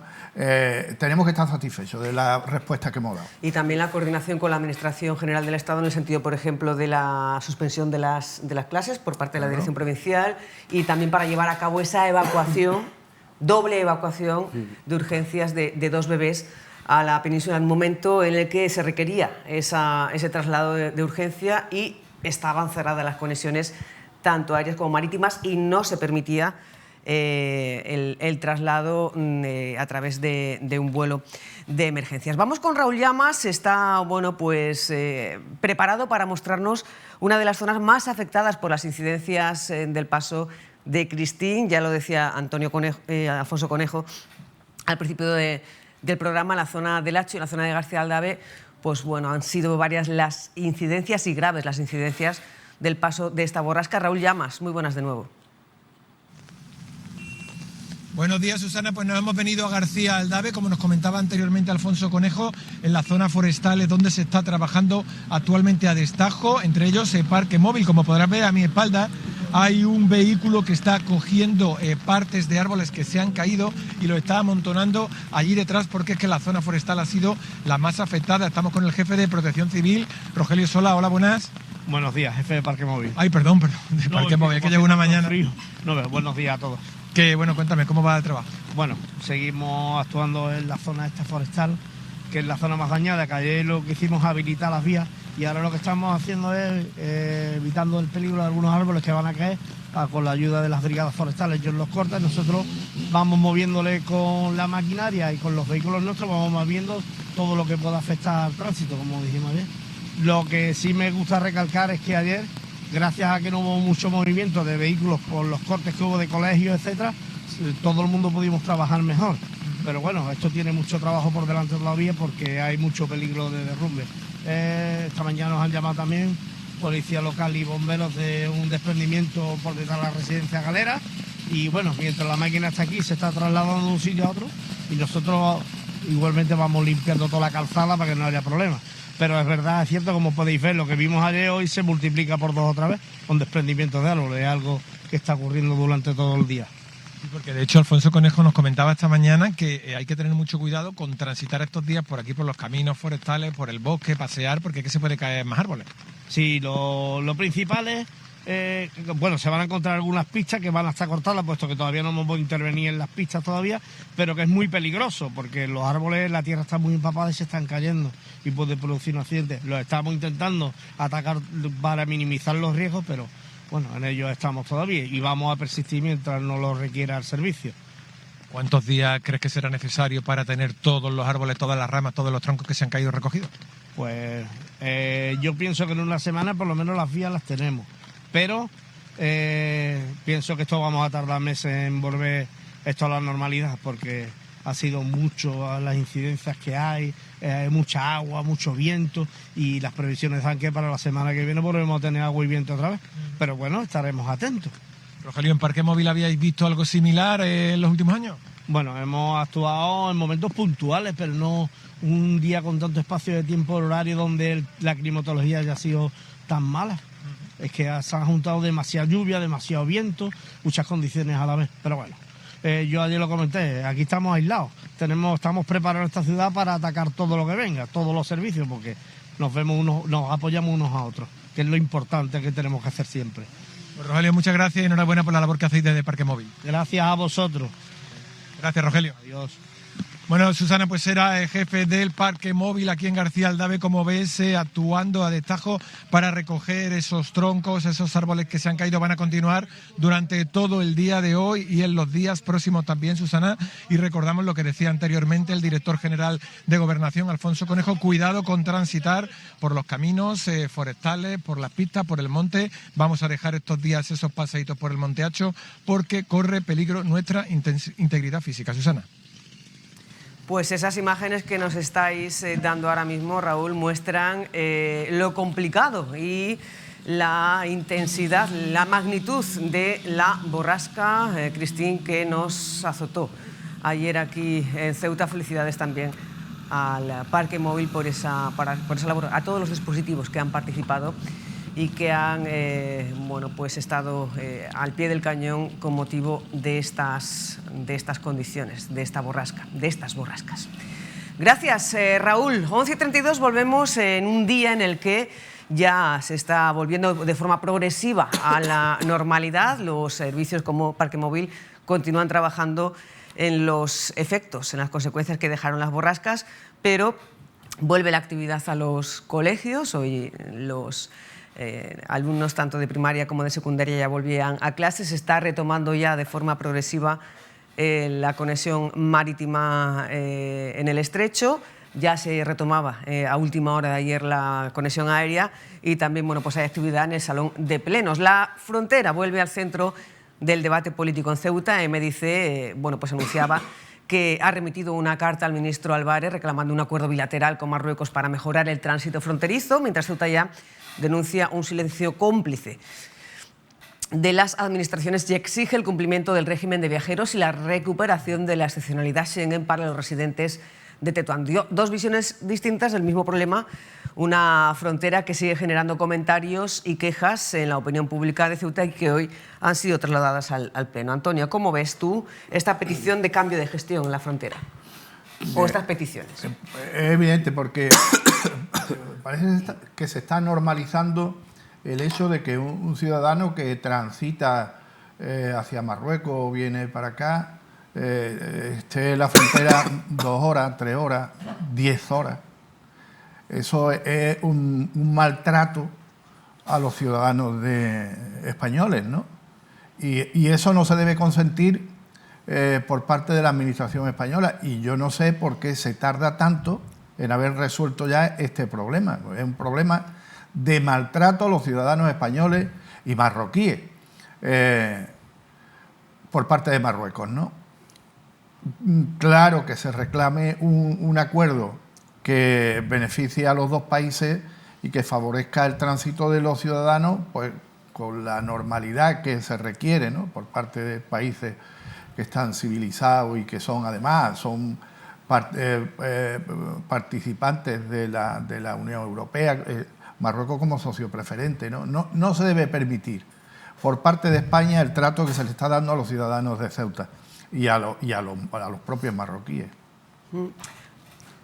Jesús. En este caso, pues bueno, volvemos a una cuestión que no es nueva, ¿no? Es decir, partimos de una problemática que es estructural, que afecta a nuestra ciudad pues desde hace décadas y que yo creo que tiene que tener algún tipo de solución al respecto, ¿no? Entiendo que en Ceuta es cierto que por sus condicionantes, por sus características, pues bueno, es una ciudad, ¿no? Pero no olvidemos y recordemos que es una ciudad que limita con otro país. Por lo tanto, igual que nos podemos poner de acuerdo, ¿no? Nuestros políticos se pueden poner de acuerdo para coordinar servicios en pro pues, de la protección de la seguridad de la ciudadanía, por ejemplo, con esta borrasca que hemos tenido, pues bueno, también el buscar esos mecanismos de consenso pues para poder liberar desde el punto de vista económico y social pues una problemática que es crónica en nuestra ciudad. Enrique. Bueno, pues me temo que sea otro más de los gestos que se hacen los partidos políticos, aun a sabiendas de que no tiene ninguna consecuencia, de que no van a resolver el problema. Porque efectivamente hay un problema en la frontera, no es normal que unos ciudadanos que van a cruzar de un estado a otro tengan que esperar 3, 4, 5, 6 horas, en algunos casos ha habido 10, 12 horas, eso no es normal. Pero cuando se pide que se haga una solicitud al ministro Álvarez, yo lo primero que pensé cuando leí la noticia, vamos a ver, si el ministro Álvarez dice que la frontera funciona perfectamente. O sea, le haces una solicitud a alguien que opina que la frontera funciona perfectamente. Estamos hablando de una frontera que no es la frontera de Ceuta, ni siquiera es la frontera de España, es la frontera de la Unión Europea. Entonces, lo que hay que hacer es que hay que conseguir del Gobierno de España que la Unión Europea haga valer lo que es una frontera de la Unión Europea. Cuando se habla muchas veces de pedir apoyo a Frontex, yo he dicho que si es para impedir la entrada de inmigrantes, Frontex no vale porque no está hecho para eso. Pero para regular una frontera, Frontex es la herramienta legal de la Unión Europea para regular el tránsito fronterizo. ¿Por qué España no exige que Frontex controle la frontera? No lo sabemos. ¿Por qué Marruecos aplica la norma que quiere, entre otras cosas, porque no reconoce que esto sea una frontera de España, por lo tanto tampoco es una frontera de la Unión Europea? Tampoco lo sabemos. ¿Por qué se reconoce que la frontera está en el puerto? Porque la frontera de la Unión Europea está en el puerto, o muchas veces incluso en Algeciras. Pues esa es una labor del Gobierno de España, pero tenemos un gobierno en el que el ministro de Asuntos Exteriores, que podía ser una de sus competencias, junto con el de Interior, consideran que ambos consideran que las relaciones con Marruecos son magníficas. Seguramente no viven en Ceuta, claro. Si viviesen en Ceuta y alguna vez tenían que pasar sin ir en un coche oficial, yendo en el coche de un ciudadano de Ceuta, que se llame José González o Mohamed Ali, pues seguramente cambiarían de opinión. Es que el problema, Frontex para nada en absoluto debería estar donde está. Para nada, ahí no pinta absolutamente nada, salvo que hubiera algún acuerdo que beneficiara, que permitiera a la ciudad recibir personas que luego no tendrían acceso por un acuerdo especial, ¿no? Este último que existía. Y tuvieran entrada en Ceuta, pero no a la península, ¿no? Entonces sí tendría algún sentido. Pero actualmente no tiene absolutamente ningún sentido que los agentes de Frontex estén en el puerto como están ahora.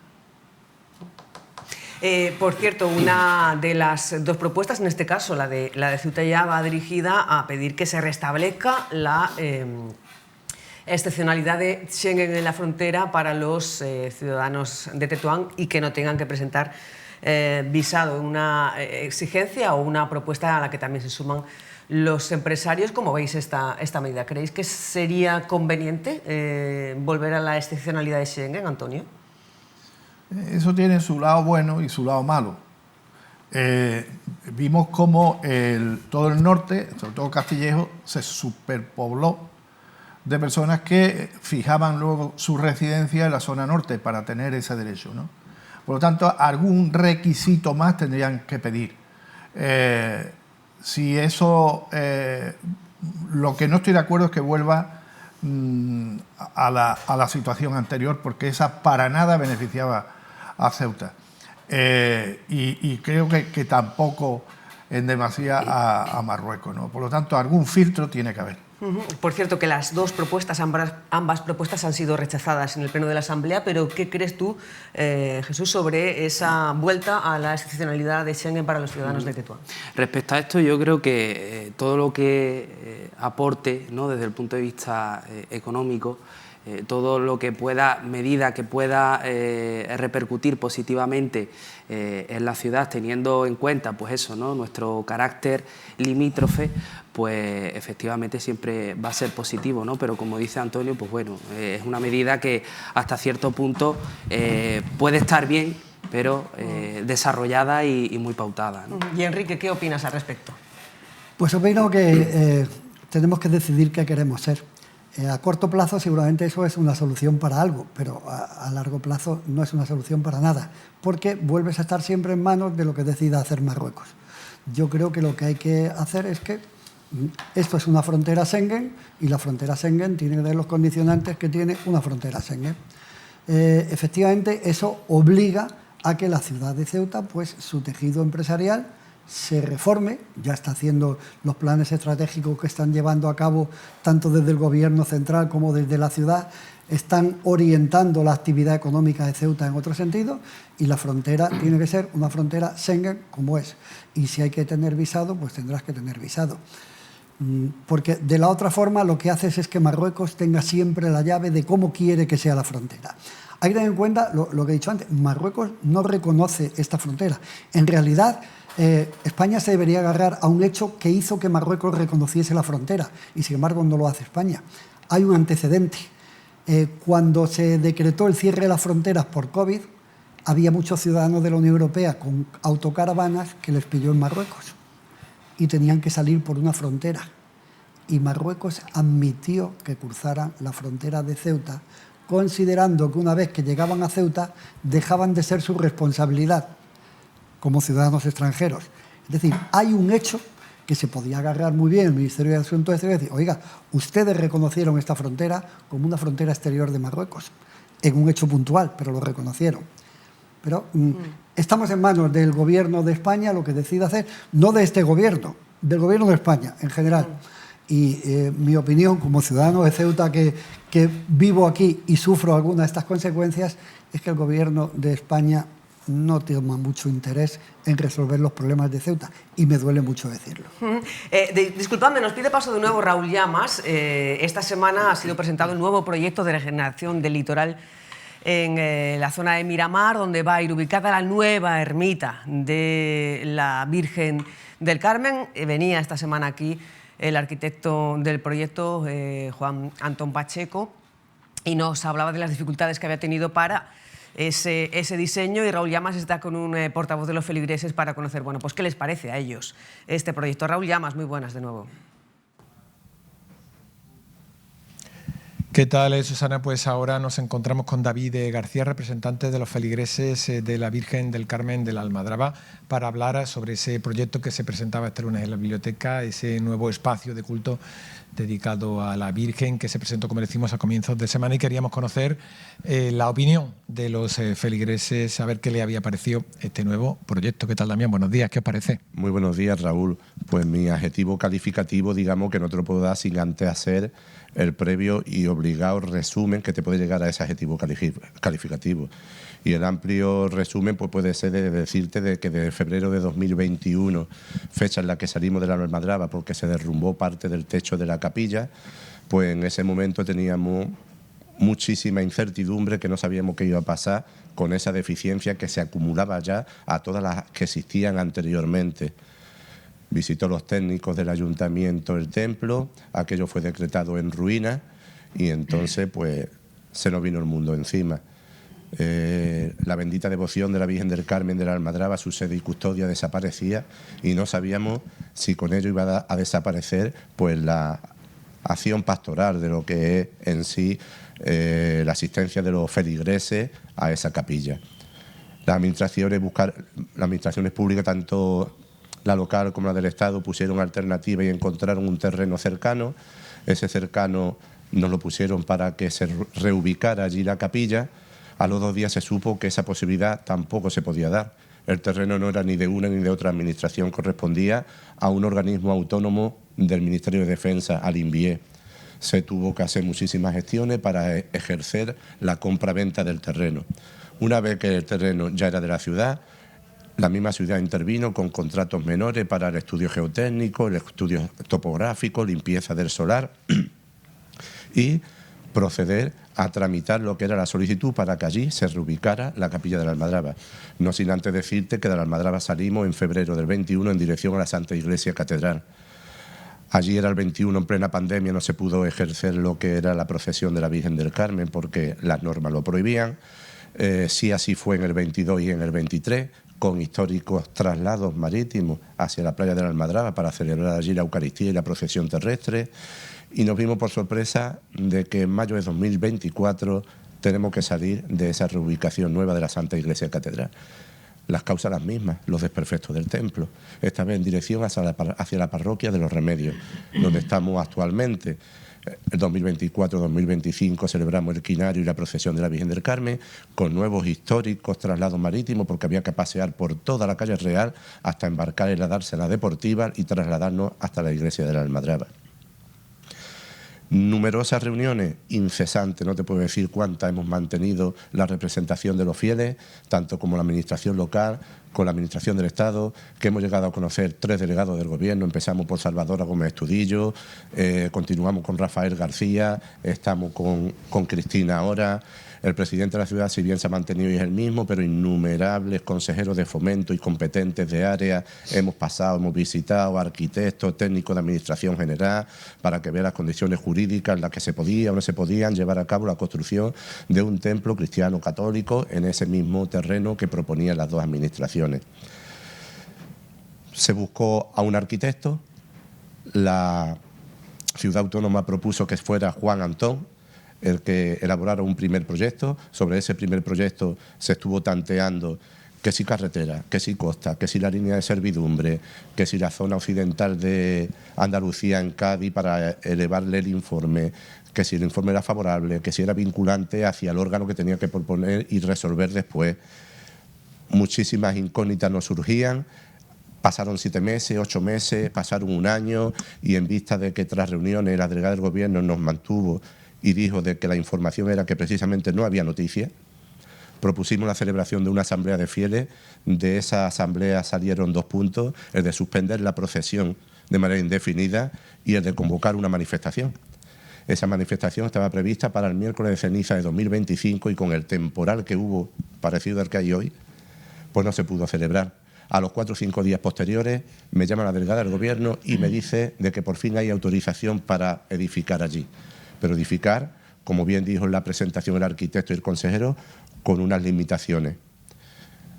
Y así llegamos a la fecha del 26 de enero de este año, de 2026, en el que se nos presenta un proyecto que para todos los fieles quizás no es más representativo una iglesia, pues tienen que estar y tener en cuenta de que ese terreno está revestido de unas consideraciones jurídicas y no se podría, como ha dicho el consejero y como ha dicho el arquitecto, construir lo que realmente quisiéramos.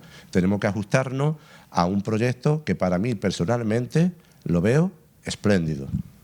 Ese proyecto está dotado de un edificio principal, de otro edificio auxiliar.